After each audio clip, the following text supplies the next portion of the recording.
General Avivi, looking more broadly at the state of Israel and its place within the Middle East, there's an ongoing debate about whether or not there are existential threats that the state of Israel faces today. And there are also very strong voices that say actually the state of Israel does not face any existential threat from anywhere. What's your view on those two opinions? Where do you fall in that conversation? Well, I believe that at the moment, talking about now, there is no specific existential threat, but if we do bad decisions, we might find ourselves very, very fast dealing with existential threats. The potential of existential threats exists. It might be in the future a nuclear Iran.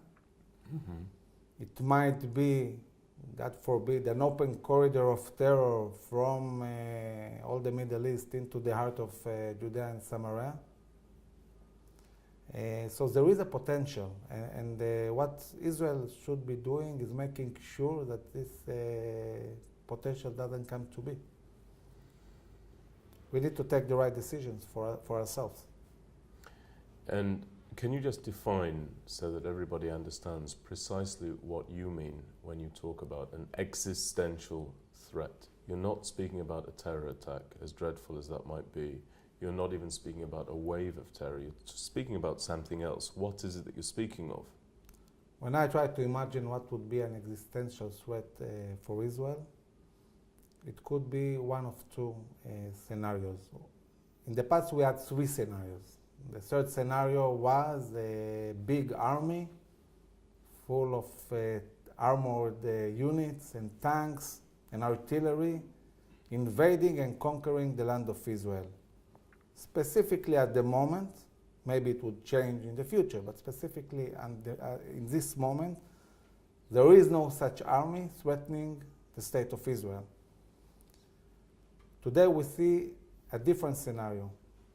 On the one hand, we see potential nuclear weapons in the hands of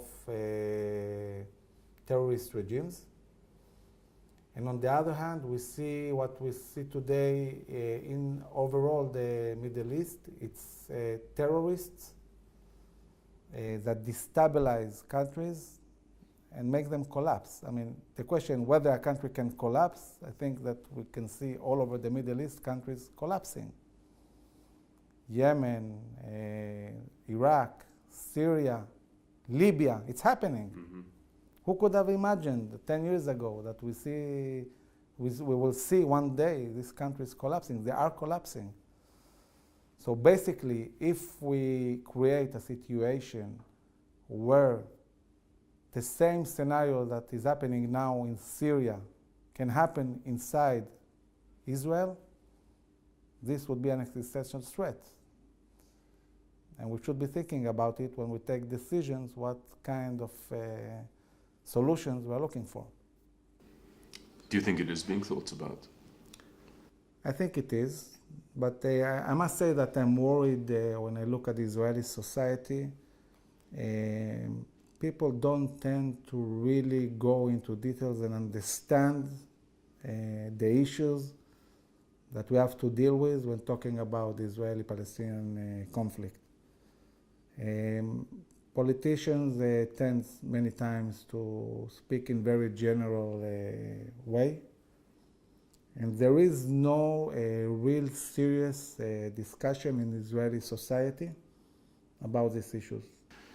How would you bring about a more in-depth discussion? What would you like to see in that sense?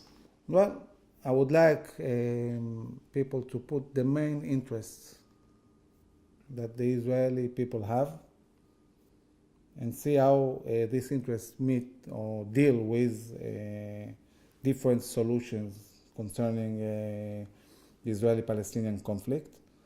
I can say that in the social media, and I tend to read what everybody writes, there is a discussion. But in the mainstream media, there is no serious discussion at all. But only big words and things that you can't really work with, it's not serious.